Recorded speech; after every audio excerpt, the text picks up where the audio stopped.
Hi everyone, so today I'll be trying out Spellbinders' new clip kits for April of 2023. This is the small die, I believe it's called Punch and Pierce Borders, and I'm also going to mix it up with the stitching die of the month, which I think is called Stitched Fanfare.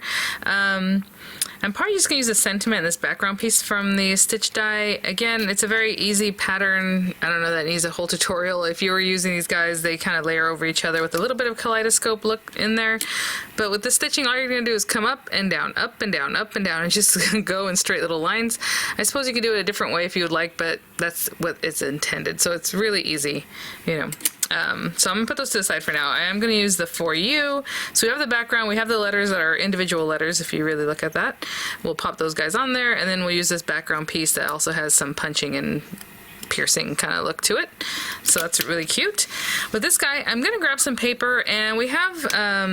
I did a whole unboxing already, and in that video I talked more about it, so today we're just going to get right to it. But we do have this piece that cuts a whole piece that's already kind of like this.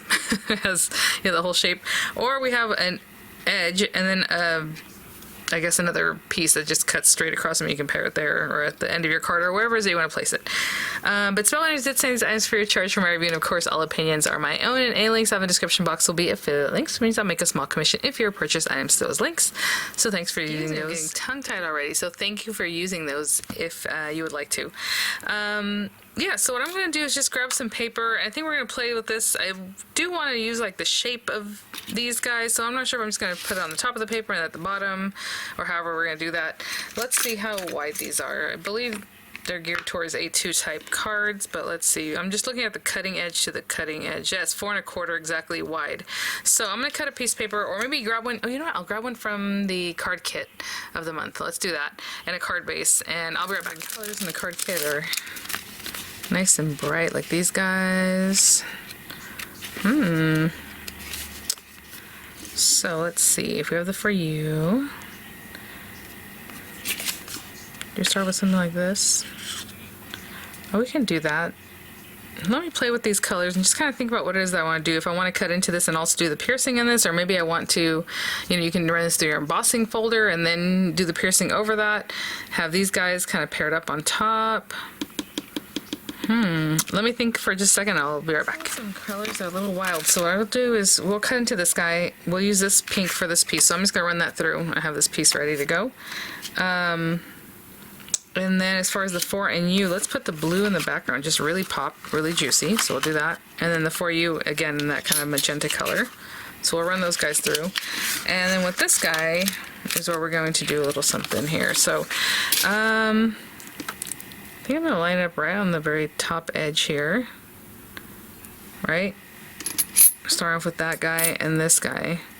And from here I can definitely just go to the next, like another piercing plate. So let's do that, and then we'll start filling it in as we feel like. So let's see if we have this and this right on the edge, right? And try to split the difference here evenly.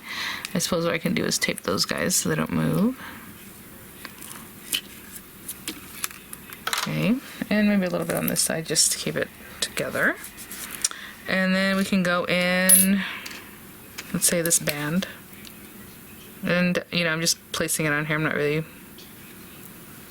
paying attention left or right. We can probably put another one on here still. Let me think. Let's go ahead and leave it at this for now.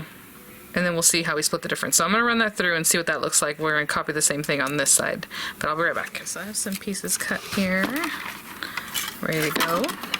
And we'll get this little guy. Oh my gosh, how pretty. Okay, so it cut the edge off, so we're going to take that off.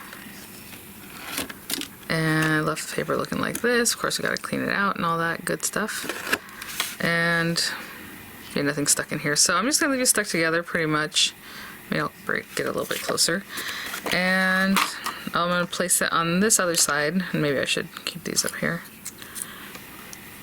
Again, right at the edge, and then side to side, just so I can get that stuck down there and here, and I will run it through again, and I'll be right back. The other side, and again, that's kind of why I left this open to see how much more of the little bands that we can pop in there. And of course I'm eyeballing all of this, so it's just whatever works for you. If yours, if you maybe put these a little bit differently than I did. What I'm thinking is maybe this guy again, or maybe, let's see, are these the same? They're the same width, huh? Yeah, so it wouldn't matter which one of these. What was the design on this one? So cute. Yeah, let's put this one here. Oopsie. And I'll put a little tape, and I'm just eyeballing about how far I am from those dots there, because I'm going to do the same thing on this side. So I'll run it through, just kind of pop it on there just a little bit further down. And that's not going to hurt anything. Okay, I'm going to run that through, and then I'm just going to remove it and put it on this side and run it through also. So I'm going to take a moment to clean out all the little bits that are just in here, and then we'll start assembling our card. Okay guys, let's get this over here. It was a fair amount of cleaning out, because there are some small things like this. Oh, I missed that one. There we go. But they pretty much just fell out. I was just having to scrub. Okay, so I'm going to place this right on here. And so I'm going to stick to the outer bands here as much as I can, and I'm just putting the glue down.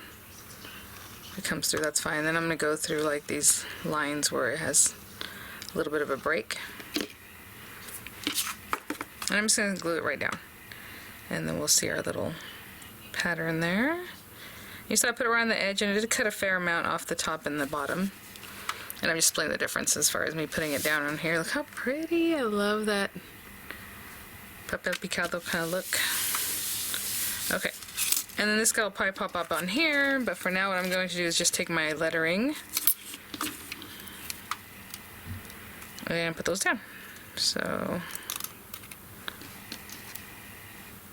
oh, not that one. Let's get our F. Actually, let me see about the spacing, like what would be the nicest. Like how much around each edge is what I'm looking at. So here. So I'm going to put them all down and then just split the difference as I glue them down.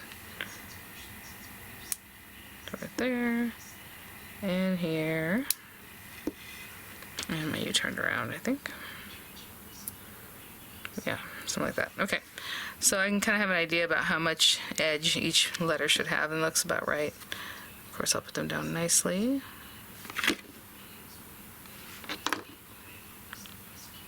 And I'll put them all down with about the right amount of spacing. Okay, and I'll be right back. Okay, so I have that on there, and what I'm going to do is I think I'm just going to stick this flat down. Or wait, hold on, let's see. No, yeah. So I'll stick this down, and then this piece will pop up together. So I'm just going to put some glue. Of course, you can put dimension and dimension, and you know what? I think the lettering fits in here perfectly some way. Yeah, there you go. I was gonna say there's like a little space in here that if you do it just right, the lettering and like the little design kind of surrounds it perfectly there. Very good. Okay, and then what I'm going to do is just put some dimensionals on the back of this, and I'll be right back. We have our beautiful card. It can be oriented however you like.